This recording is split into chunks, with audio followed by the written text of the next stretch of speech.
Buongiorno a tutti e benvenuti a questa seconda giornata della nostra riunione.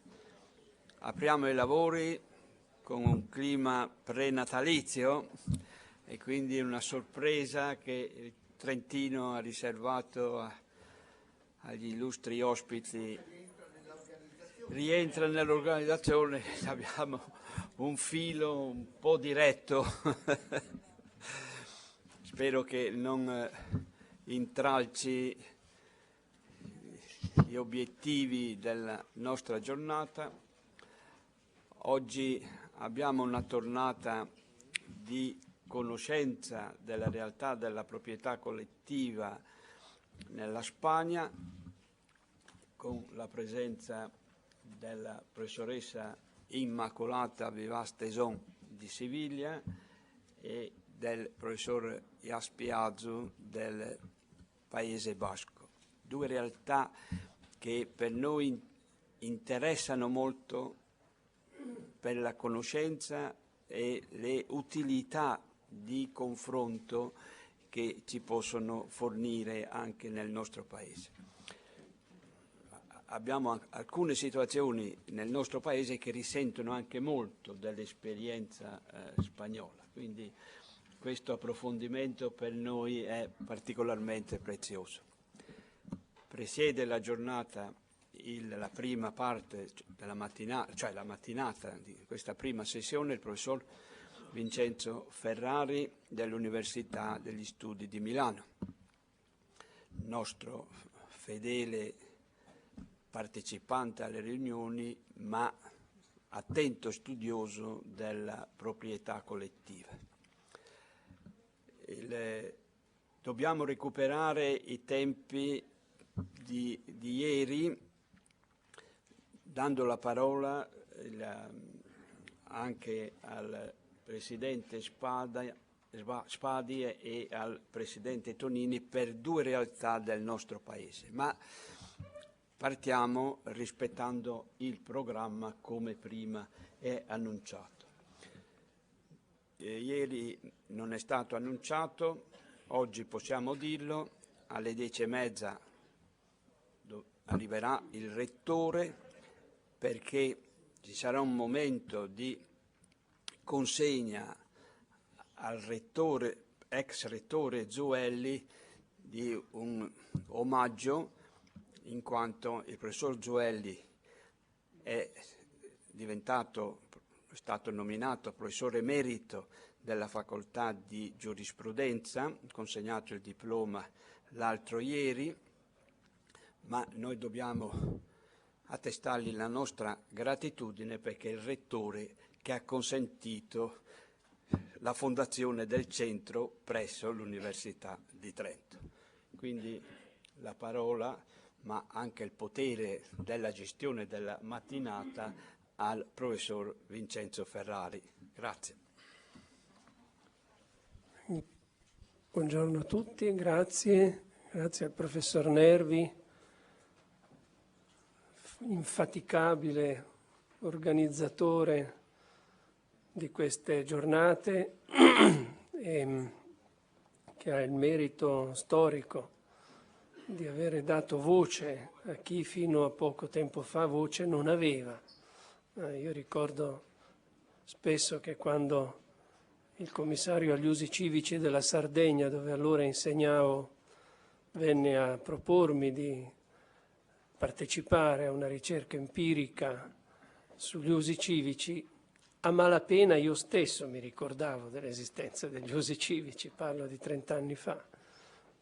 Era qualche riga nei manuali istituzionali di diritto privato, qualche riga, non di più, materia quasi completamente dimenticata, e mi disse il commissario, che era un alto magistrato e era anche civilista, insegnava in facoltà, il professor Corona, mi dice: pensa, ho fatto fare un'indagine preliminare e ho scoperto che 1/5 del territorio sardo è soggetto a uso civico, cioè resistevano gli ademprivi dal tempo, come dire, anteriore all'editto delle chiudende, il famoso editto del 1820 con cui Sua Maestà Sabauda impose in certo modo, o comunque insomma fortificò l'avvento della proprietà privata individuale in Sardegna facendo recingere i terreni.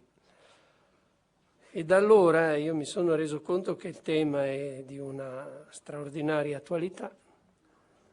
Ho avuto tante volte l'occasione di girare per il mondo e mi sono reso conto che è un problema universale, che quanto aveva detto Garrett Harding nel 1968 con il suo famoso articolo The Tragedy of the Commons, la tragedia dei beni collettivi, è un problema sentito, anzi sempre più sentito, che si presenta con forme diverse ma con una sostanza simile in una moltitudine di paesi.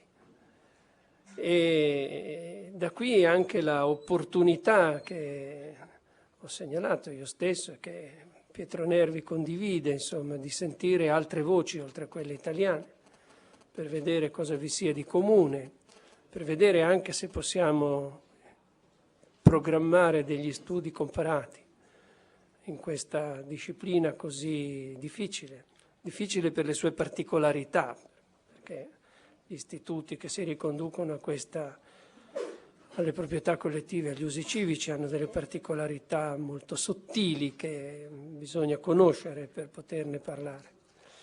E così stamattina abbiamo due voci che vengono dalle due estremità della penisola iberica e precisamente della Spagna, cioè abbiamo innanzitutto la collega Immaculada Vivas Tesson, che è professore di diritto civile nell'Università di Siviglia, che è autrice di varie pubblicazioni su vari aspetti del diritto civile, ha scritto sul testamento, sulla compravendita, ha scritto sulle ultime riforme del diritto di famiglia spagnolo, che come voi sapete sono state particolarmente forti e anche molto discusse, e ha scritto anche in particolare sulla proprietà collettiva.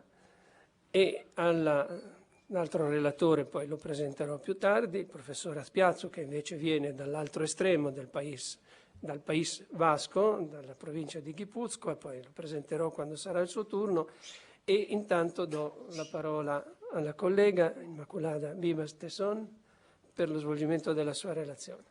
Grazie.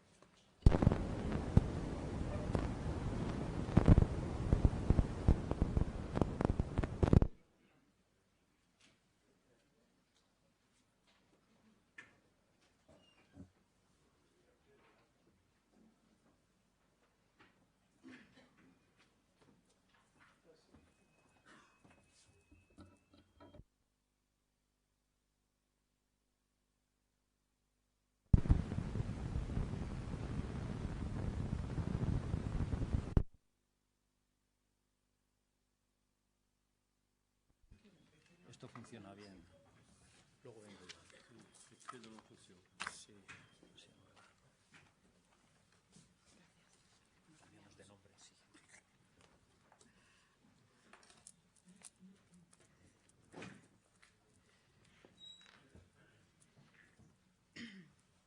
Cari amici e colleghi, prima di iniziare questo mio intervento vorrei esprimere un sentito ringraziamento a tutti gli organizzatori di questo incontro, soprattutto il professore Nervi, per il suo generoso invito. Se non sbaglio, credo che sono il tocco femminile in questa riunione, in questa bellissima città. Nella mia relazione cercherò di offrire una visione panoramica sulla proprietà collettiva in Spagna, che grazie alla traduzione simultanea vi sarà sicuramente più semplice di capire, senza che io debba estorpiare la bellissima lingua di Dante Alighieri. Comenzaré mi intervención haciendo una nota preliminar sobre la propiedad colectiva en España. Capital importancia no siempre suficientemente reconocida y ponderada, reviste la propiedad colectiva en la economía española, pese a la conflictividad que desde siempre le ha sido asociada. Recordemos el aforismo romano: la comunidad es la madre de las discordias. Como consecuencia, esa conflictividad, como consecuencia de la fuerte tendencia individualizadora y privatizadora de las codificaciones liberales decimonónicas, entre ellas, como no, la mía, la española. En España existe una variada casuística y un elevado grado de confusión conceptual y jurídica en torno a las distintas formas de propiedad, uso, gestión del dominio colectivo. De modo que el modesto objetivo de esta ponencia, es clarificar en lo posible los distintos tipos de propiedad y uso colectivos existentes en la actualidad en el territorio español, en función de su origen y de su posterior evolución, fundamentalmente a partir de los procesos desamortizadores de la segunda mitad del siglo XIX, concretamente de Mendizábal de 1836 y, sobre todo, de Madoz de 1855. No abordaré la aproximación histórica a los sistemas de propiedad y disfrute del patrimonio colectivo, tan esencial en esta materia, puesto que ello supondría un osado entrometimiento en el superior saber de los historiadores y, sobre todo, ante la presencia del profesor Azpiazu, por lo cual me ceñiré al régimen jurídico actual. La dificultad en la localización de fuentes de documentación, así como el acceso a la información acerca de la propiedad forestal, la discordancia entre la realidad fáctica y la catastral o registral, bien porque ha habido ausencia de constancia alguna en los registros de la propiedad colectiva, o bien porque se procedió a inmatricular fincas de propiedad colectiva, pero a finales del siglo XIX, y no se actualizó esa información en los registros. La disociación entre el derecho de propiedad y el aprovechamiento o disfrute, además del éxodo rural a las ciudades, con el consiguiente completo desconocimiento de la calificación jurídica y la titularidad actual de las propiedades. Todos esos factores complican considerablemente la averiguación de la identidad de los copropietarios y la depuración y la ordenación del territorio forestal en España. Sin lugar a dudas, los diversos avatares sociopolíticos que hemos tenido en España y la carencia de una ordenación normativa unitaria en el ordenamiento jurídico español no han contribuido mínimamente a esclarecer toda esta materia de la propiedad forestal. Siguiendo un orden cronológico y ciñéndome al marco normativo estatal, destaco, por un lado, la Ley de Montes de 8 de junio de 1957 y su reglamento de 1962. Por otro lado, el decreto de 1964, por el cual se aprueba el texto articulado de la Ley de Patrimonio del Estado, que ha estado vigente hasta el año 2004, desde el 64. Y, lógicamente, era inadecuado para el contexto ulterior a ese decreto. Nuestra Constitución de 1978, la cual recoge y garantiza distintas categorías de bienes: la propiedad privada, artículo 33, los bienes reservados al sector público, artículo 128.2, y los bienes de dominio público en general, los comunales y los que integran el patrimonio nacional, artículo 132.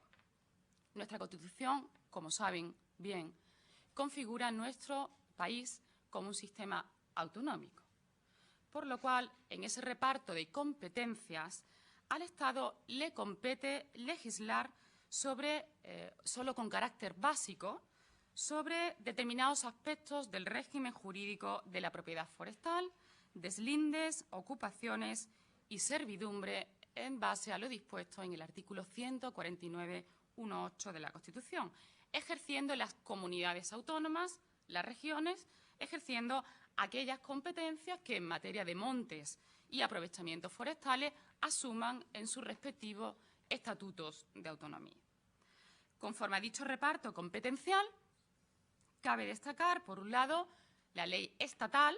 El Estado hemos dicho que tiene competencia para legislar la Ley 2003 de Patrimonio de las Administraciones Públicas, norma que contiene por primera vez una regulación general y básica del régimen patrimonial de todas las administraciones públicas.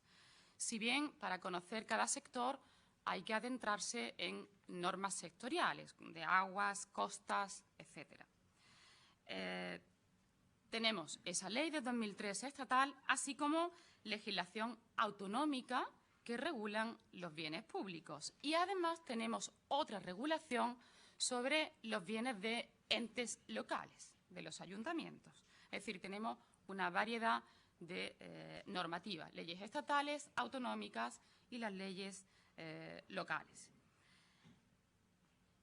Atendiendo al importante valor y papel de los montes españoles y a la poca adecuación de la ley de 1957 al ulterior contexto socioeconómico, político y ambiental, la Ley de Montes del año 2003, al poco tiempo se ha modificado en el 2006, establece un nuevo marco legislativo regulador de los montes para la reorientación de la conservación, mejora y aprovechamiento de los espacios forestales en todo el territorio español, en consonancia con la realidad social y económica actual, tal y como justifica en su exposición de motivos. Por tanto, tenemos una ley de montes del año 2003. La superficie forestal total en España cubre aproximadamente, por no entrar en una cifra con mucho detalle, unos 22 millones de hectáreas, lo que representa el 45% de su territorio, razón por la cual me voy a centrar en estos próximos minutos en la propiedad de los montes. Los montes españoles han experimentado numerosas transformaciones socioeconómicas, políticas y paisajísticas a lo largo del siglo XX y, más concretamente, en las últimas décadas, a raíz de los mandatos constitucionales de nuestra Constitución y de nuestro ingreso en la Comunidad Europea, hoy Unión Europea, asumiéndose importantes compromisos en relación a la propiedad forestal nacional. Tradicionalmente, la atención que se ha prestado a la propiedad forestal en España se ha centrado casi exclusivamente en su explotación económica y en la gestión de su productividad, existiendo una despreocupación por otros factores como la lucha por la erosión, la conservación de la masa forestal y la protección de determinados espacios naturales. Sin embargo, es indudable que una eficaz tutela jurídica de la propiedad forestal es condición necesaria para la gestión y mejora sostenible de los recursos, garantizándose de este modo el mantenimiento y la mejora de las condiciones de vida de la población actual y de los ecosistemas para las generaciones futuras, algo que ya se dijo ayer. Los propietarios forestales se están dando cuenta de ello, sobre todo son particulares y ayuntamientos, se están dando cuenta de la importancia que están adquiriendo los montes y están iniciando procesos de reapropiación y puesta en valor de sus terrenos en respuesta a las nuevas demandas, a las nuevas peticiones. De ahí las muestras de interés en la recuperación de documentos de titularidad y en la adaptación de su situación al marco jurídico actual. Además de la conservación de los espacios naturales y de la importancia que están adquiriendo los montes, el proteger los montes adquiere una especial relevancia porque permite también fijar la población al medio rural mediante la creación de empleo y mejora de las condiciones de vida e incluso propiciar la inmigración, logrando revitalizar demográficamente determinadas zonas del país. A continuación, trataré de ofrecer rápidamente una visión panorámica sobre los distintos tipos de montes que tenemos en España. Fundamentalmente, el régimen jurídico de un monte va a depender de su titularidad. Se clasifican en monte público y monte privado. Distinción que es sumamente importante delimitar para evitar que se difuminen las diferencias de propiedad entre monte público y privado, provocando una grave confusión de régimen jurídico y que podría suceder que se produjera una expropiación encubierta sin que a los particulares se le diese la correspondiente indemnización por dicha expropiación, como garantiza la Constitución española en el artículo 33. Según se desprende del artículo 11 de la Ley de Montes del año 2003, en razón de su titularidad dominical, nos encontramos con montes privados, aquellos que pertenecen individual o colectivamente a personas físicas o jurídicas de derecho privado, y, por otro lado, los montes públicos, los cuales pertenecen a alguna persona jurídica pública, el Estado, comunidades autónomas, ayuntamientos. Estos últimos están sujetos a normas administrativas, en tanto que los privados están sujetos a normas de derecho privado, si bien le dan una gran libertad al particular esas normas de derecho privado, siempre tendrá ciertas limitaciones en atención a los intereses públicos que tiene que satisfacer esa propiedad. La Ley de Montes del 2003 contiene sendos estatutos jurídicos para la propiedad privada y para la pública. Bien, en España los montes privados suponen aproximadamente 2/3 de la propiedad forestal, un 66%. En tanto que el tercio restante es de propiedad pública, siendo dentro de esa propiedad pública, esos montes públicos, una pequeña parte de titularidad estatal y autonómica, un 6%, y la mayor parte pertenece a las entidades locales. Casi todos los montes de propiedad pública colectiva, esos montes son los denominados comunales. Tienen su origen en la Alta Edad Media o en la Edad Moderna y proceden de concesiones realizadas por los reyes o por los señores territoriales a las villas y lugares repoblados, tras la conquista cristiana o tras la expulsión de los moriscos. En cuanto a los montes privados de propiedad colectiva, a lo largo del siglo XIX y como consecuencia de la desaparición del régimen señorial y de la desamortización española, que conllevó trasvases de tierras a los particulares, se formaron en distintos lugares del país comunidades de vecinos que o bien adquirieron la propiedad de los montes al heredero del antiguo señorío territorial o bien compraban los montes desamortizables en pública subasta. Paso a continuación a examinar los montes públicos. Los montes públicos pueden ser de dominio público, de maniales, lo mismo, o patrimoniales, sometidos a un régimen jurídico distinto, si bien existen normas comunes a ambos tipos de bienes de montes públicos. Los montes de maniales. Los montes de maniales están afectados a un servicio público o una utilidad pública. Entre ellos nos encontramos con los parques nacionales, los montes integrados en el patrimonio nacional y los incluidos en el catálogo de utilidad pública, en atención a su función protectora o de conservación. Su régimen jurídico se caracteriza por la inalienabilidad, imprescriptibilidad e inembargabilidad, así como su no sujeción a tributo, a impuesto alguno que grave su titularidad. De este modo, tales bienes conservan ese carácter de demaniales o de dominio público porque están fuera del tráfico jurídico privado, quedan fuera, queda al margen, garantizándose así la vinculación de ese bien a esa función pública a la cual están adscritos esos bienes. Como consecuencia de ello, no pueden ser objeto de prescripción por el transcurso del tiempo ni son embargables. Los montes comunales.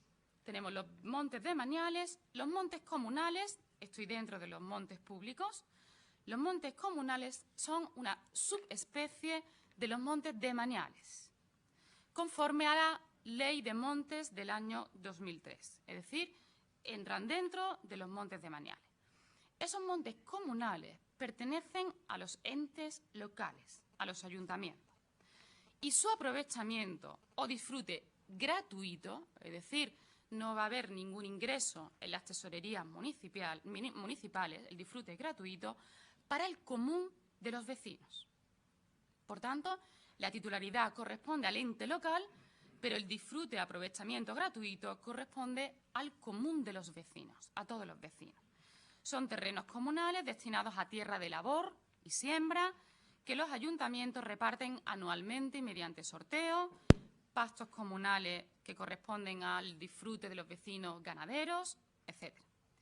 Nuestro Tribunal Constitucional, en una sentencia del año 1981, señaló que, leo textualmente, que los bienes comunales tienen una naturaleza jurídica peculiar que ha dado lugar a que la Constitución haga una especial referencia a los mismos en el artículo 132.1, al reservar a la ley la regulación de su régimen jurídico, que habrá de inspirarse en los principios de inalienabilidad, imprescriptibilidad e inembargabilidad. Así las cosas, el régimen jurídico de los bienes comunales deriva de distintas fuentes. La Constitución, artículo 132, pormenorizadamente la regulación de los entes locales, puesto que, como he señalado, estos bienes son de titularidad de los entes locales. Bien, esa titularidad, aunque corresponde a los entes locales, no es estrictamente municipal. Según la doctrina y la jurisprudencia, los bienes comunales son una propiedad compartida entre el municipio y los vecinos. Son de ambos. Al municipio corresponde la administración, la conservación y la regulación del aprovechamiento de los bienes comunales, en tanto que a los vecinos corresponde el derecho a acceder, a disfrutar a esos aprovechamientos. Por tanto, sobre los bienes comunales confluyen dos titularidades, la del ente local y la de los vecinos. Ello acarrea problemas, porque a la hora de afrontar una desafectación o una enajenación de esos bienes hay que contar tanto con el ente local como con los vecinos, porque la titularidad es compartida. La regla general es que el aprovechamiento y disfrute colectivo de estos bienes comunales, sea por los vecinos, sin distinción de sexo, estado civil o edad, por regla general.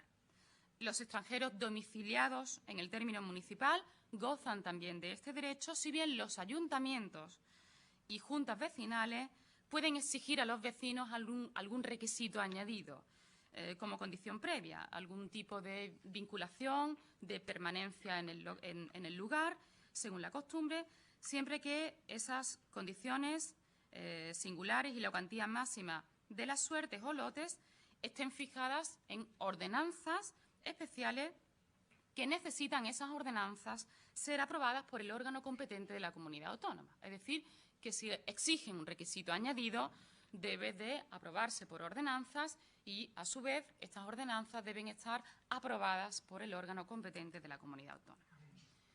Dentro de los bienes públicos, de los montes públicos, tenemos montes de maniales, montes comunales y ahora montes patrimoniales. Son montes de titularidad pública, pero sin carácter de manial, cuyo régimen jurídico, aunque con limitaciones, es similar al de un bien de propiedad privada de un particular, si bien no es completamente equiparable porque gozan de ciertas especialidades, de ciertas prerrogativas, pero se asemeja, serían como los bienes de propiedad privada de las administraciones públicas. Bien, eso por lo que respecta a los montes públicos. Paso a continuación a los montes privados. La investigación en España sobre los montes de propiedad privada o montes privados, como los denomina la Ley de Montes del año 2003, la Ley de Montes anterior lo llamaba montes de particulares, ahora pasan a llamarse montes privados. Esa investigación resulta, estos montes además representan el 66% de la propiedad forestal, del terreno forestal del país. Representa la investigación una labor compleja, investigar sobre la propiedad colectiva privada. Existen muchas trabas que plantea la localización de fuentes de documentación y el acceso a las mismas. Es difícil, puesto que, por lo general, se trata de información de carácter privado y muy disperso.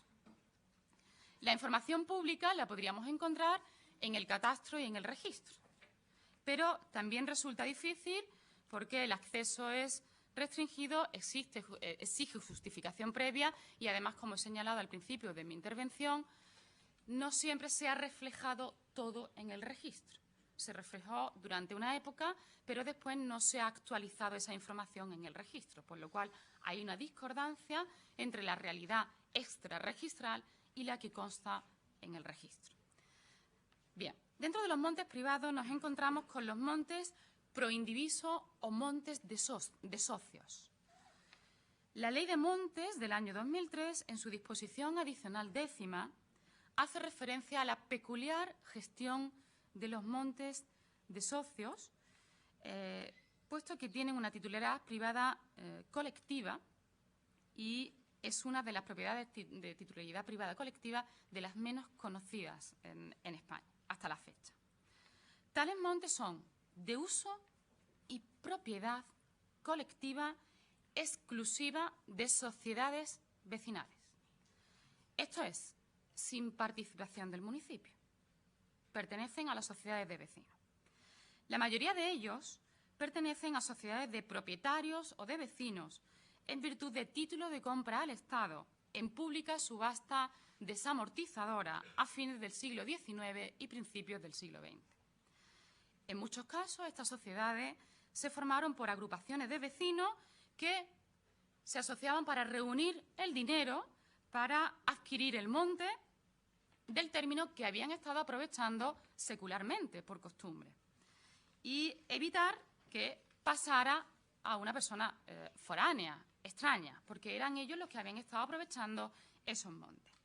Los casos más conocidos son los de los montes que se declaraban enajenables como propios de los pueblos en virtud de las leyes desamortizadoras de la segunda mitad del siglo XIX y se vendían en pública subasta. Los vecinos habían reunido el dinero y adquirían el bien, el monte, en pública subasta.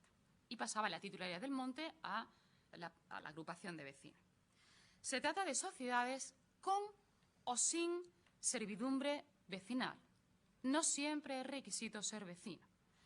En el supuesto de que se exija la condición de vecinos, lógicamente se impide el acceso a los beneficios derivados de los aprovechamientos forestales a los titulares que no sean vecinos de ese monte, del término.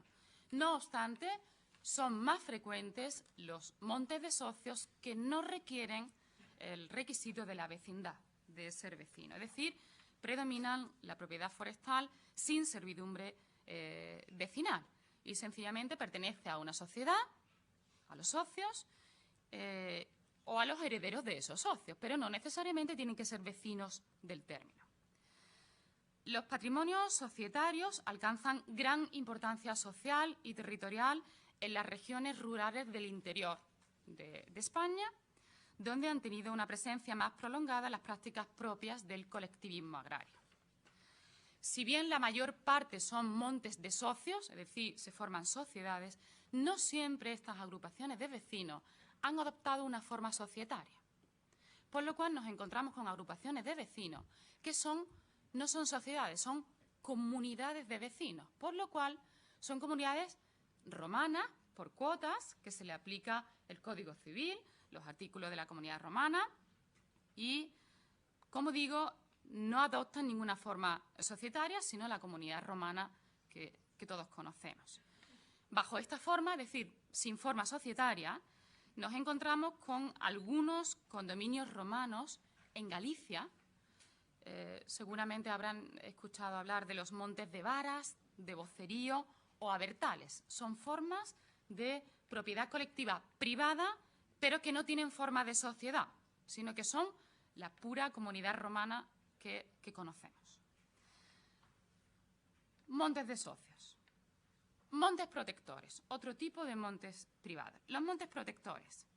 Los montes privados pueden tener o no el carácter de protectores. Serían, por ir un poco más deprisa, sería lo equivalente a los montes públicos de utilidad pública. Hay montes privados que, por su función protectora, por reunir determinados requisitos que reúnen los montes públicos de utilidad pública, alcanzan la calificación de montes privados protectores. Es decir, prácticamente paralelo a los montes públicos de utilidad pública son los montes privados protectores. Son de propiedad privada, pero son gestionados por su importancia protectora por la Administración foral y son incluidos en un catálogo de montes protectores. Por ir más deprisa, me salto un poco su contenido y paso a otra forma de propiedad privada colectiva, que son los montes vecinales en mano común. Se trata de una institución característica de Galicia. Representan 1/3 de la superficie total del monte gallego, 1/3, en la cual la propiedad del monte la ostentan todos los vecinos de forma privada y en común, en cuanto que son vecinos de ese término, de ese municipio. Si bien no pueden venderla ni disponer de ella, tan solo aprovecharse o usarla conforme a los estatutos de la comunidad. Por tanto, tenemos propiedad privada que pertenece a los vecinos de forma exclusiva, sin ninguna participación municipal, pero ellos tienen ciertas limitaciones. La pueden disfrutar, aprovechar, pero no pueden venderla, no pueden disponer de ella. Los montes vecinales en mano común, por tanto, están ligados únicamente a la vecindad, al hecho de residir en una aldea, lugar o parroquia determinados. Es decir, la residencia en un lugar otorga la condición de cotitular del monte vecinal, condición que se pierde al dejar de ser vecino del lugar. Están articulados bajo la forma de una comunidad de tipo germánico o sin cuotas. No hay cuotas parte. Todo pertenece a todos. Todo es del grupo. Por lo cual, no hay cuotas individuales exclusivas a favor de cada vecino, que la disfruta uti singulis et uti civis por entero. Todo es del grupo. Siendo la vecindad el único requisito, los derechos del monte no son transmisibles. De modo que es la agrupación o vecinal sin personalidad jurídica, es la propia agrupación vecinal, la depositaria del derecho de propiedad. Y no los individuos aisladamente, considerados que en un determinado momento la forman, son vecinos del lugar.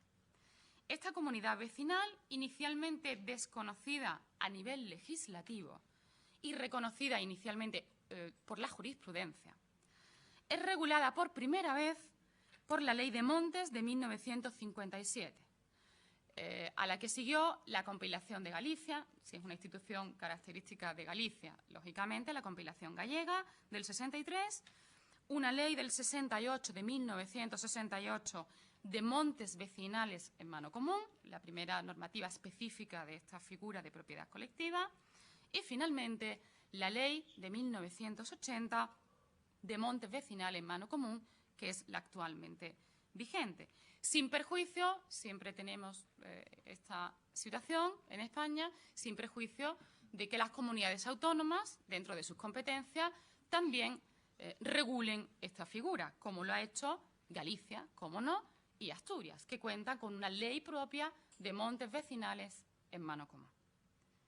También la Ley de Montes estatal del 2003 hace referencia a los montes vecinales en mano común. La supervivencia de estos montes a la organización municipal del siglo XIX y al fenómeno desamortizador se explica tanto por su necesidad, al ser, en razón de su régimen, fuente de recursos para la economía de la casa y del ente parroquial, como por las fuerzas de las normas consuetudinarias existentes sobre el aprovechamiento. Los montes vecinales en mano común son montes pertenecientes a los vecinos de la parroquia, pueblos o núcleos de población que secularmente los han venido aprovechando. Tales montes no tienen vinculación alguna con una entidad administrativa. No tienen ninguna vinculación. Se relacionan, en cambio, con colectividades sociales menores, aldeas, parroquias, pequeños lugares, pero no con un ente administrativo. Es decir, con los asentamientos territoriales, pero no con el ente administrativo. Que esos asentamientos pueden o no coincidir con las demarcaciones territoriales del municipio, de los municipios, teniéndose presente que la palabra vecino, habitante, no se identifica exactamente con el concepto administrativo de vecindad civil, sino que lejos de implicar una pertenencia al ente local, es decir, no está asociado a la vecindad civil administrativa, requiere solo un vínculo de carácter personal y de convivencia real en el lugar, pero no necesariamente tener la vecindad civil administrativa de ese lugar. Tampoco se exige profesionalidad agraria al vecino. Por ir un poco aligerando, las leyes sobre los montes vecinales en mano común definen a estos montes como pertenecen a las agrupaciones vecinales en su calidad de grupos sociales y no como entidades administrativas. Se subraya deliberadamente en la ley que no pertenecen a entidades administrativas y se hace especial hincapié, se subraya la condición, el requisito sine qua non que ha de cumplirse, que es el ser vecinos. Y se exige con una expresión muy descriptiva. Vecinos con casa abierta con humos, la cual, si no estoy equivocada, presenta una gran analogía con la casa aperta e camín fumante de le partecipanze emiliane. Prácticamente casi igual, casa abierta con humos, pero es muy descriptiva, es decir, convivencia real en el lugar. Tienen un régimen jurídico especial.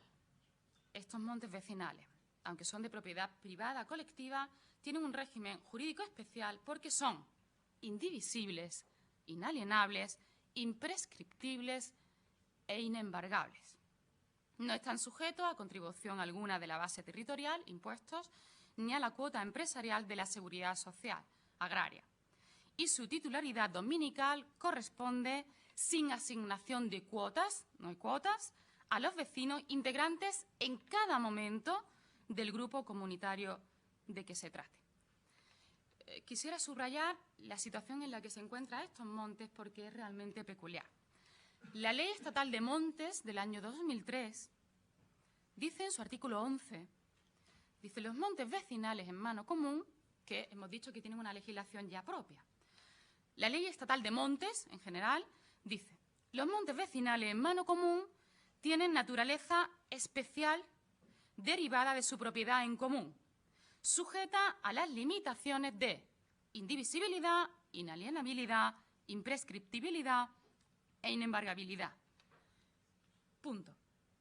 Sin perjuicio de lo previsto en el artículo 2.1 de esta ley, de la Ley Estatal de Montes, se les aplicará lo dispuesto para los montes privados. Nos encontramos con una situación un tanto extraña. ¿Por qué? De un lado se dice, es lege, explícitamente por la ley, que estos montes vecinales en mano común son de titularidad jurídico privada.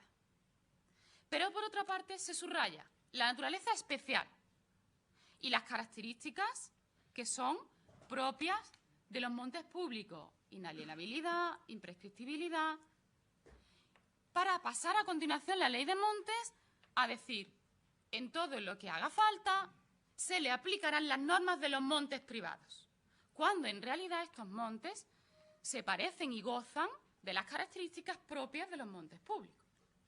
Es una situación un tanto extraña. Quizás el legislador lo que ha querido es subrayar mucho el hecho de que siempre estos montes han tenido una gran injerencia administrativa, por lo cual se ha querido subrayar que, un momento, gozan de las características de los montes públicos, pero se trata indudablemente de propiedad privada. Principales rasgos característicos de estos montes, bueno, pues ya los he ido comentando, tienen naturaleza privada y colectiva, Pertenencia a la vecindad, en algún momento se dice tener fuego en el lugar, hay que tener fuego, esa casa abierta con humus. No se le aplica el Código Civil a la comunidad romana, porque es una comunidad germánica sin cuotas. Los vecinos carecen de la acción para dividir la comunidad, porque no se le aplica la acción comuni dividundo de la comunidad romana. No pueden transmitir sus cuotas y, en realidad, los montes se caracterizan por la base territorial del asentamiento, pero no por los vecinos, que pueden ir cambiando. ¿Es necesario que en estos montes concurra o no el carácter forestal? Pues, según la legislación, no es necesario que tengan naturaleza forestal. Pueden dedicarse a otros fines, pueden tener otras finalidades. No es un inconveniente que se dediquen a otros fines distintos a los forestales. De hecho, la ley permite que se cedan estos montes para otro tipo de fines. En ellos lo subrayan también la ley gallega y la asturiana. Para ser un monte vecinal en mano común, estos montes deben ser objeto de clasificación por unos órganos administrativos, que son los llamados jurados de montes vecinales en mano común. Algo extraño. Tenemos de nuevo unos órganos administrativos que están decidiendo sobre propiedad privada. Esa clasificación, ese acto de clasificación de los jurados no es constitutivo, sino es meramente declarativo. Es decir, la resolución del jurado se limita a reconocer una realidad que ha venido desarrollándose durante mucho tiempo, una realidad preexistente. Y cuando reúnen todos los requisitos, el jurado clasifica ese monte como un monte vecinal en mano común. Subrayo, por tanto, que son órganos administrativos los que se pronuncian sobre propiedad privada. Ese acto de clasificación del jurado excluye al monte del inventario de bienes municipales o del catálogo de montes, si estaba allí, porque pasa a ser un monte vecinal en titularidad privada y sirve de título para inscribir en el registro de la propiedad. Bueno, la ley subraya continuamente que la titularidad corresponde al grupo social como grupo y no a los vecinos. Tienen unos estatutos donde regularán la participación de los miembros en los aprovechamientos del monte, la organización del monte, etcétera.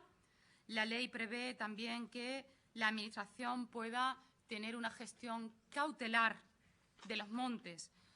Cuando la comunidad social deje de existir, pasa a tener una gestión provisional por parte de la Administración hasta que vuelva a recuperarse esa comunidad social.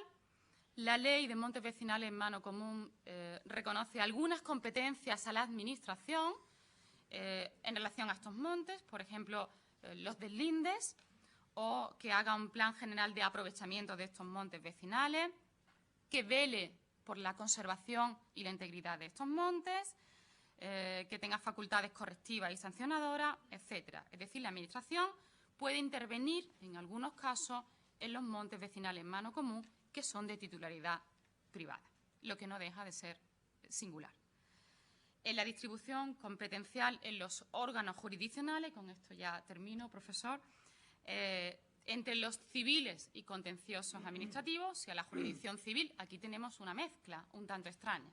Propiedad privada, órganos administrativos, los jurados que se pronuncian sobre propiedad privada, administración con ciertas competencias, por lo cual habrá que saber a qué jurisdicción, si a la civil o a la contenciosa administrativa, hay que acudir. Pues bien, nuestro Tribunal Supremo señala que los procesos en los cuales se impugne la clasificación realizada por el jurado, bien por un motivo procedimental o por falta de competencia, nos iremos a la jurisdicción contenciosa administrativa.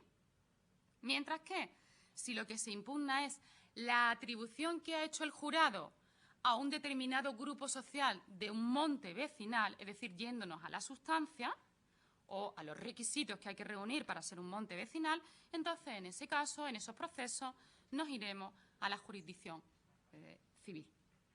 No sé si me he ajustado al tiempo. Muchísimas gracias por su atención. Yo, si me lo permiten, gracias.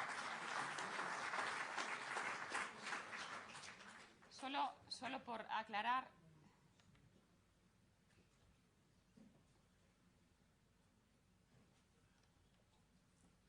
tendríamos dentro de la propiedad colectiva forestal, tendríamos la pública, de todos los que yo les he dicho, de maniales, comunales y patrimoniales. La propiedad colectiva forestal solo son los montes comunales que pertenecen al ayuntamiento y a los vecinos.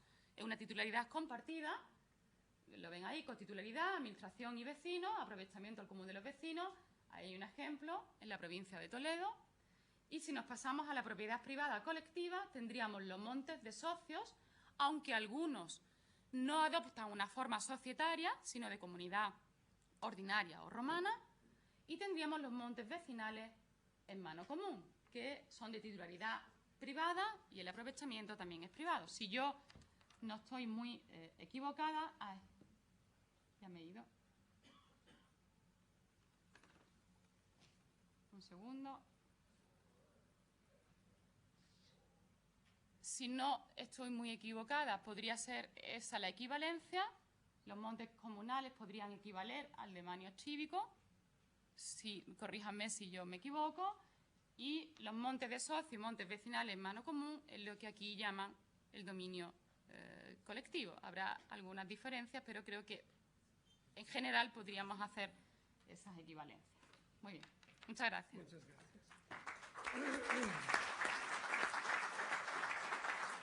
Bene, grazie alla collega che ha con grande competenza e con grande capacità di sintesi dato una presentazione precisa di una situazione complessa come quella spagnola. Lascio al pubblico di, come dire, pensare alle equivalenze o alle dissonanze che vi sono fra i nostri paesi. Ho avuto la sensazione che la situazione spagnola, anche perché è stata oggetto di legiferazioni in tempi più recenti, sia un tantino più chiara della situazione italiana, che invece, come sappiamo, insomma, soffre di una lunga carenza di idee legislative precise. Con questo io credo che possiamo passare sicuramente, se abbiamo tempo, no, alla comunicazione del dottor Roberto Spadi, che era prevista, ricordo, per ieri, e la prego quindi di prendere la parola. Allora, buonasera a tutti. Innanzitutto un ringraziamento al professor Nervi che ci ha ospitato e ci ha chiesto di fare questo intervento, perché noi abbiamo bisogno a Montepescali di parlare con qualcuno che ci capisca, perché io sono qui per parlarvi della impossibilità a volte di far convivere serenamente le proprietà collettive, ASBUC o università agrarie, eccetera, con gli enti territoriali, comuni, regioni, province, che soprattutto con i loro funzionari credono di avere l'esclusiva sulla gestione amministrativa dei territori.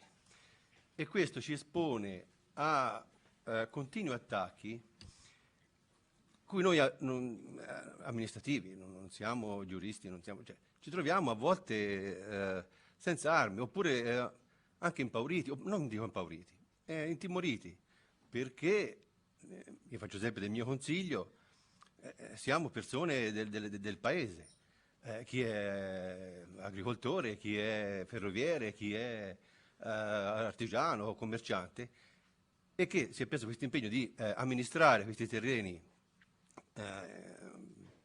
per gli altri, per tutti i loro vicinanti, come diceva la signora, però ci troviamo all'improvviso con la regione, la provincia, il comune che attentano ai nostri terreni, alle nostre proprietà, in vari modi. Vi dirò un esempio, cioè il nostro esempio mi sembra che sia caratteristico e preciso, praticamente il riassunto di tutto quello che abbiamo sentito fino adesso, da ieri, anche oggi un po', perché è così, la proprietà è di tutti, però poi c'è sempre chi si inserisce, chi vuole entrare se non ha diritto, oppure vuole allargarsi un po', oppure... E quindi noi abbiamo bisogno, io lo dico così, questo centro studi è importantissimo perché abbiamo bisogno di strumenti, non dico perfetti, ci mancherebbe, però di strumenti che ci consentono di vivere serenamente il nostro compito, perché capite benissimo che un conto è amministrare una proprietà privata mia, se sbaglio, vabbè, sbaglio io, e buonanotte al secchio, ci rimetto oppure mi rifarò, ma qui se si sbaglia poi sono cose che finiscono sempre con sentenze che arrivano dopo 10, 15, 20 anni e che lasciano sempre degli strascichi anche nella comunità. Si vedono famiglie, che poi le nostre comunità sono fatte di piccoli paesi in cui tutti sono parenti di qualcuno o amici di chi, cioè, hai rapporti. E non è bello vivere in queste condizioni. Quindi io vi chiedo ai ricercatori, mi diceva il professor Nervi, che è una cosa continua, e capisco perché la situazione è così complicata, perché ogni zona ha i suoi metodi, le sue usanze. È difficile, capisco, anche mettere tutto insieme, fare una legge unica, ci mancherebbe. Però cercare di dare uno strumento a noi, come ai signori del Lazio, che sono veramente messi male, per contrastare, per fare il nostro lavoro. Adesso io in poche parole vi spiegherò quello che è successo a noi, perché è sintomatico, secondo me. Alcuni di voi si ritroveranno precisamente in queste condizioni. Tutto è cominciato nei primi anni 2000, con a un certo punto il sindaco del comune di Grosseto che, su istanza di alcuni residenti di Montepescali, il paese antico, cioè la nostra frazione è composta da un paese antico, il castello antico, in cui tutto è cominciato addirittura intorno agli anni 1000, è stato fatto proprio uno statuto, studi civici, tutto perfetto, tutto bellissimo. E però c'è il paese nuovo, il paese moderno che si è sviluppato intorno alla stazione ferroviaria. Più c'è tutto il territorio aperto della campagna. Questi signori hanno chiesto alla regione di sapere chi aveva precisamente diritto al voto. La regione ha pubblicato una perizia demaniale, una paginetta in tutta, a firma di un perito demaniale, il dottor Monaci, che vi assicuro, senza precisare i motivi perfetti, precisamente, una paginetta, 40 righe, affermava che i diritti spettavano solo ai residenti del castello e nei territori ad esse afferenti, forse il territorio aperto, ma non all'abitato dei Braccagni, specificando. Mentre invece, sapete tutti benissimo che la legge del 27 dice che la proprietà è dedicata alla regionalità dei residenti nella frazione. Siccome la frazione è quella, mi sembrerebbe logico. E invece abbiamo dovuto spendere tantissimi soldi in consulenze, avvocati, per arrivare, ancora non è finito, abbiamo avuto una prima sentenza del commissario alla regione toscana, il dottor Carletti, che io credo molto precisamente ha detto che i confini della frazione di Montepescale sono quelli identificati con regio di decreto 367 del 15 giugno 1905. I diritti e le terre del civile della collettività di Montepescali, gestiti dall'ASBUC, rientrano in detto perimetro che comprende, oltre all'abitato di Montepescali, cioè il paese alto, anche altri nuclei all'interno dello stesso territorio. Ma in più ha detto che la perizia del dottor Monaci, questo è importante, non vale la carta su cui è scritta, perché a parte il contenuto assolutamente sbagliato in questo caso, essa, la perizia, non è stata omologata dal commissario stesso come iter normale, quindi non ha nessun valore pratico, cioè non un valore legale. Che è successo allora? Il comune di Grosseto con tutti i diversi sindaci, perché poi è una cosa è stata tantissimo lunga. 2 segretari comunali, il presidente provinciale di Preti Demaniali, questo signore, la regione, hanno investito tutta questa faccenda basandosi su un documento e poi è risultato nullo. Non solo, perché è stato un attacco concentrico, l'abbiamo capito dopo o durante, perché il periodo temporale è stato lungo e ancora non è finito. Non solo, il comune di Grosseto ha consentito la rimozione del presidente dell'ASBUC, che c'era il cavaliere Minucci, che voi conoscete benissimo, che purtroppo si è trovato dimissionato dal fatto che 3 consiglieri su 5 si sono dimessi, su pressioni presumo, cioè non voglio fare, ci mancherebbe. Stringo, e i 3 nuovi lo hanno sfiduciato, però noi avevamo, guardate che questi signori non avevano la titolarità perché erano incompatibili in quanto uno era consigliere comunale, uno era consigliere di circoscrizione, quindi c'era l'incompatibilità. Abbiamo avuto 3 gradi di giudizio per riuscire a far ritornare Giotto Minucci al suo posto. Spese, tutto il resto. Non solo. Questi signori, la prima cosa che hanno fatto, abbiamo capito poi qual era il motivo per cui volevano entrare nell'uso civico, hanno chiesto alla Regione Toscana di un cambiamento di stazione d'uso dei nostri terreni per aggregarli, darli in affitto a un'azienda privata vicina per farci una riserva di caccia. E che succedeva? Che i proprietari, i residenti della frazione, che avevano la proprietà del terreno, per andare a caccia lì, la caccia in questa zona è una cosa fondamentale, è una cosa, praticamente la gente alcuni non pensano ad altro, dovevano pagare per stare a caccia nei suoi territori. Quindi abbiamo fatto ricorso e tutto quanto. C'erano per fare la svelta in regione, avevano combinato dei pasticci, quindi è stato facile tornare indietro. La provincia ha dovuto far togliere questi terreni che erano stati aggiunti con spese incredibili, tabellazione e quant'altro, capite che la caccia a cinghiale non è una cosa semplice. E a questo punto un sindaco ha detto no, allora quei terreni sono articolo 33, sono pericolosi per l'incolumità pubblica, non ci caccia nessuno. Cioè il giorno prima potevano farci le cacciate chiunque, bastava pagasse, quando poi sono tornati alla disponibilità dei generalità dei residenti, non era più possibile farlo. Questo non solo, poi ci sono state al Cavaliere Minucci gli è capitato qualsiasi cosa, ispezione della finanza, l'Agenzia delle Entrate ci ha fatto una multa di quasi 70.000 euro per IRPEG non pagata, ma non dovuta. Abbiamo speso anche lì consulenze che costano tantissimi soldi, commercialisti, beati loro. Meno male però è andato tutto bene, dobbiamo dare un risultato che non dobbiamo dare niente. Però anche lì spese, cioè tutti i soldi che sono stati impegnati in cose che poi invece potevano essere messi a disposizione della popolazione per fare strade nella macchina, perché i boschi vanno coltivati. Se te li lasci andare, dopo un po' viene quello che succede, poi così, vediamo come succede. Però noi prima abbiamo dovuto difendere la nostra proprietà, abbiamo dovuto difenderla. E quindi anche la procura è venuta, mi sono trovato io con il Cavaliere Minucci, ha sequestrato tutto quanto quello che era possibile sequestrare, non è successo, è archiviato, dobbiamo ancora avere i documenti presenti. Per dire, c'è stato tutto questo, poi ci sono state nuove elezioni, sono stato eletto io al posto del Cavaliere che non ne ho voluto più sapere perché si è trovato proprio a dover combattere con alcuni dei suoi amici, gente che fino al giorno prima ci parlava, ci faceva, avevano fatto tantissime cose. Il Cavaliere Minucci ha sistemato un museo, ha sistemato un palazzo, ha messo a posto una chiesa, cioè con i soldi con i proventi.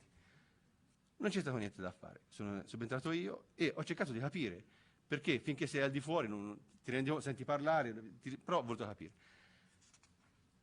Vedendo le carte ho capito che noi siamo alla mercé, noi presidenti di ASBUC parlo, ci sono altri casi vicini a noi, a Tirli per esempio, di chi è molto facilmente dei Don Rodrigo di turno, scusatemi questa, perché basta che un signore ha conoscenze di funzionari, può mettere, magari io credo che sia illegale, però non lo so perché io sono un perito agrario, un semplicissimo perito agrario, secondo me è illegale, però ci sono modi evidentemente per ingarbugliare le carte in modo che ti trovi senza strumenti. Ti dicono, vai, da oggi lei è dimesso, mi spiace, poteva venire anche il commissario. E questo non va bene. La nostra gente ha bisogno di sapere con certezza cosa deve fare. È successo questo, noi diamo Montepescali, chi non lo conosce, ora avrei potuto portare anche delle foto, però ho preferito proprio parlare di questo senza deviare dalla cosa. Però Montepescali è un bellissimo paesino e c'ha tutto intorno un oliveto incredibile, che è tenuto così perché ci sono decine e decine di persone che si dedicano a questo, coltivando ognuno il suo piccolo pezzo. Alcuni hanno detto, se mi devono togliermelo, io non lo coltivo più. Quindi si vede già un'opportunità diversamente, vedi te, che ne so. Però ci sono alcune, si vede, è come uno scacchi, si vede a un certo punto un pezzetto che già comincia a crescere le piante, altre cose, e non è giusto. Però non posso di meno dirgli farlo per forza, dice, ma se poi me lo tolgono, perché ancora non è finito. Il 2 dicembre abbiamo, speriamo, l'ultima udienza alla Corte d'Appello, quindi può darsi che ci sia ancora. Io ho finito. Questo per dirvi. Poi magari, ecco, mi riservo, l'avvocato Musotto che ci cura gli interessi mi farà una relazione dettagliata, perché ormai aspettiamo di finire l'iter, speriamo che finisca. Però, e quindi vi darò tutte le specifiche, ci mancherebbe. Adesso io ho iniziato una fase nuova, ho cominciato a parlare un'altra volta con tutti quanti e adesso le squadre del cinghiale stanno cacciando insieme, tutti quanti sopra, sono tutti contenti perché forse si sistemerà la faccia, hanno visto che non c'è niente da fare, quindi si accontenteranno di quello che succede. Io spero che però in futuro, probabilmente spendendo quei 50-60 mila euro abbiamo risolto forse, tocchiamoci tutti quanti. Però servirà a noi, ci serve uno strumento preciso che ci dia serenità per affrontare, perché non sono proprio semplici. Il Cavaliere Minucci è stato oggetto di attacchi pesanti, ci sono i titoli sui giornali di quando è stato sequestrato tutto quanto i documenti, sono rimasti lì quei titoli, e non è giusto per il Cavaliere Minucci, non è giusto per noi, chiunque si trovi in quella situazione, perché poi nessuno ti ripagherà mai di quello che è successo. Vi ringrazio. Grazie, una bella testimonianza. Quello che risparmiate in tasse spendete in consulenze e avvocati. Hai capito? Beati commercialisti. Che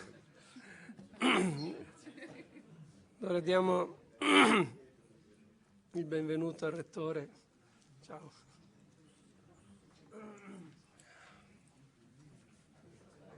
Venga, scegliamo una sedia.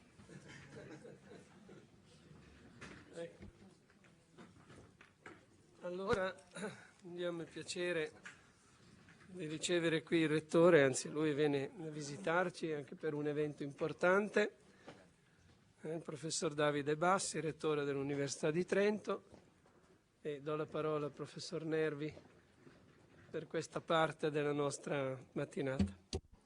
Grazie Presidente, il Centro è onorato della disponibilità del nostro Rettore di partecipare come al solito alle nostre riunioni, ma per il Centro è un'occasione importante, perché l'Università di Trento mette a disposizione strumenti, disponibilità, risorse finanziarie affinché il Centro possa funzionare.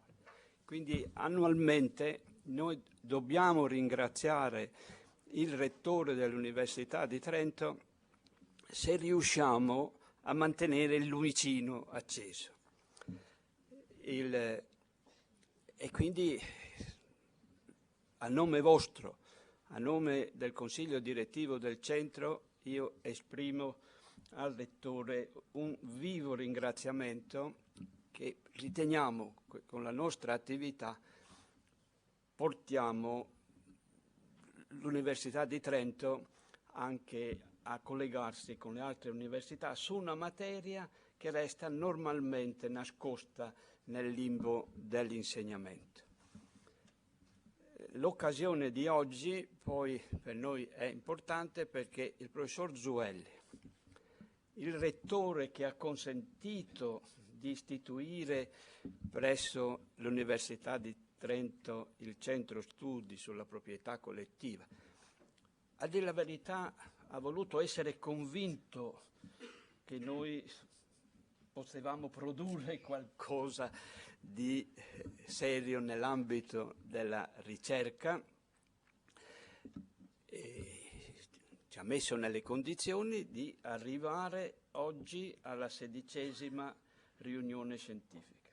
Io credo che possiamo aver risposto alle attese del Rettore di allora e alle attese del Rettore di oggi su quello che stiamo facendo. Il Centro, come dico, si avvale della collaborazione di un comitato scientifico di altissimo livello, quindi voi tutti conoscete i componenti anche qui presenti, si avvale della collaborazione di autorevoli docenti delle università italiane ed estere, quindi riteniamo che abbiamo prodotto qualcosa di buono per la proprietà collettiva, facendole emergere dal limbo delle scienze e dei soggetti economici e sociali, ma ecco, un segno di ringraziamento noi lo forniamo, dobbiamo darlo ai due rettori. In presenza del delegante, io sono solo delegato dal Rettore a presiedere il Centro, in presenza del delegante io mi ritiro e invito il professor Bassi, Rettore attuale, a dare un segno di riconoscimento al professore. Permetti, prima vorrei dire due parole perché, come dire, sapete che soprattutto in questi tempi il lavoro del Rettore non è un lavoro semplice, perché non è semplice la vita delle nostre università. Però ci sono dei momenti in cui in qualche maniera uno è ripagato della fatica che fa tutti i giorni, e credo che partecipare annualmente al vostro convegno per me è sempre motivo di soddisfazione. Questo vorrei dirvelo veramente con il cuore. Ho costretto anche il professor Nervi a un cambio di programma, perché ieri ero a Roma, in una Roma blindata dalle manifestazioni, cercando di schivare le uova e altre provocazioni.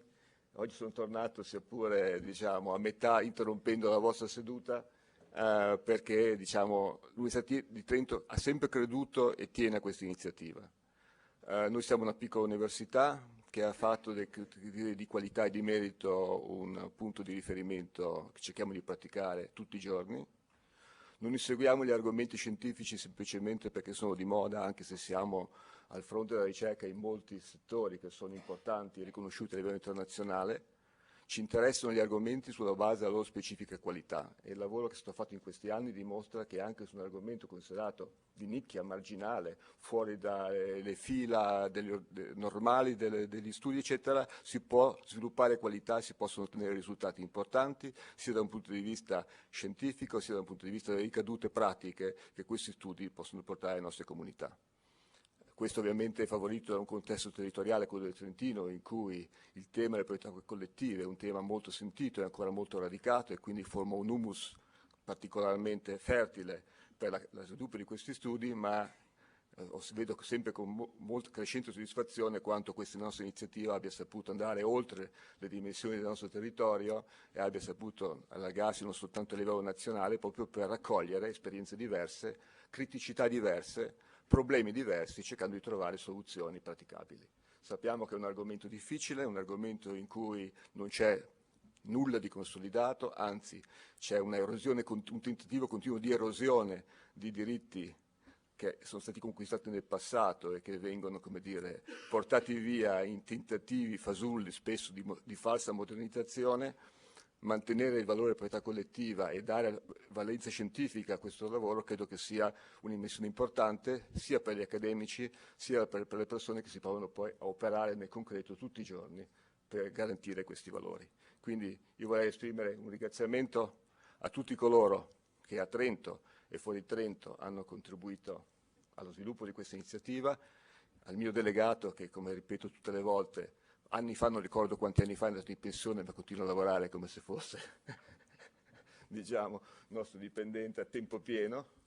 L'unica cosa che gli ho dato in cambio è una tessera per l'accesso del parcheggio, spero che funzioni ancora, che non te l'abbiano annullata, perché ogni tanto facciamo la pulizia delle liste e devo tutte le volte rientrare e dico no, questa va tenuta. Ecco, veramente con uno spirito di generosità, di servizio e di amore per l'Ateneo. Così come voglio ringraziare il professor Zuelli che 2 giorni fa, al termine della cerimonia non facile, perché come dire, perturbata dall'irruzione di un manipolo di facinorosi, diciamo, abbiamo conferito il titolo di professore emerito. È un titolo che la nostra università rilascia con molta parsimonia. Nel caso del professor Zuelli credo che sia la prima volta che la facoltà di giurisprudenza rilascia il titolo di professore emerito, e credo che sia importante come riconoscimento al lavoro che ha fatto non soltanto come dire, diciamo, rettore che si trovò a far partire il centro, ma per l'enorme importante lavoro che il professor Zuelli ha fatto per la nascita della nostra facoltà di giurisprudenza, per lo sviluppo del nostro Ateneo. Se oggi l'Università di Trento è riuscita a raggiungere risultati importanti che ci riempiono di soddisfazione e che ci stimolano a ulteriori miglioramenti, è grazie al lavoro delle persone che si sono impegnate giorno dopo giorno, e come dico sempre io, le maniche se le sono tirate su tutti i giorni senza bisogno che qualcuno gli dicesse un giorno di farlo. Grazie davvero.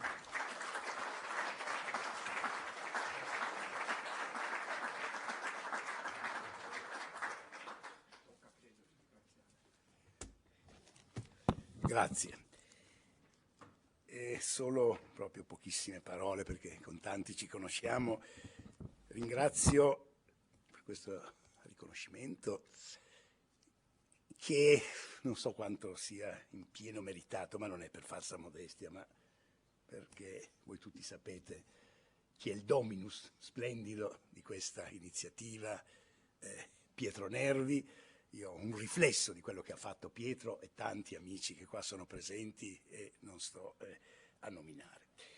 Un merito ce l'ho però, è stato quello il grande atto di coraggio di fidarmi delle parole di Pietro Nervi 20 anni fa. ci vuole coraggio, vero, per fidarsi di Pietro quando è arrivato proponendo insieme ad altri amici questa iniziativa. Siamo partiti subito e in effetti la cosa è andata molto molto bene. Quindi il mio merito proprio è stato di essere lì in quel momento, ma voglio ancora una volta ringraziare Pietro. Ma siccome i riconoscimenti fanno sempre piacere, io lo accetto ovviamente con gioia, con entusiasmo, ma soprattutto lo accetto assieme all'Ateneo Trentino, perché è questo.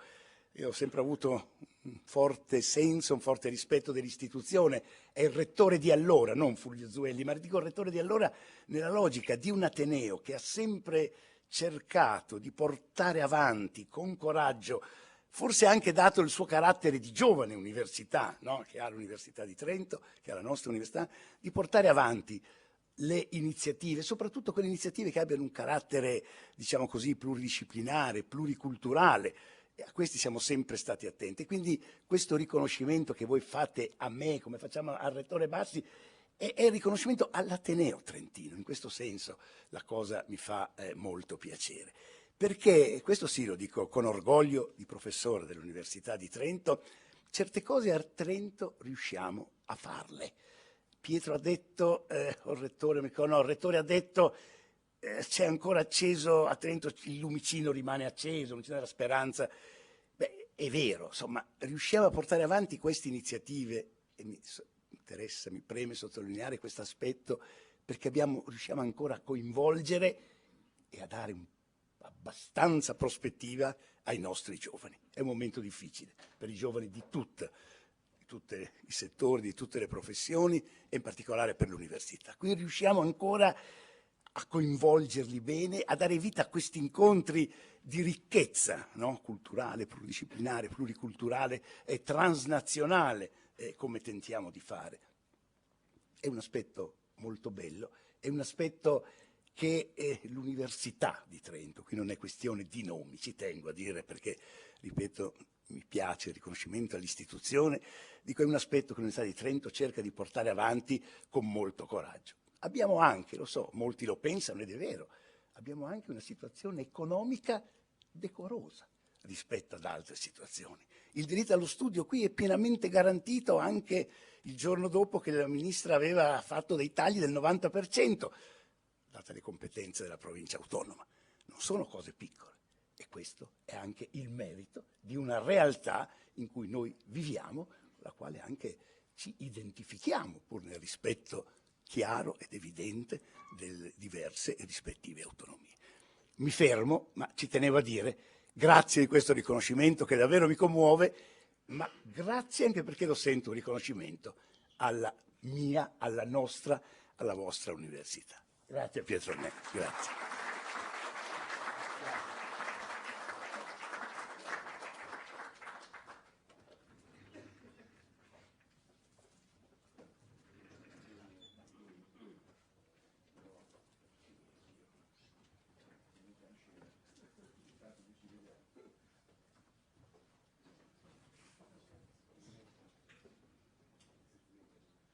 Bene, credo che possiamo adesso fare una pausa al caffè. Siamo effettivamente in orario, credo che siamo in un ritardo di 2 minuti. Quindi fra un quarto d'ora, o se volete fra 17 minuti, possiamo ritrovarci.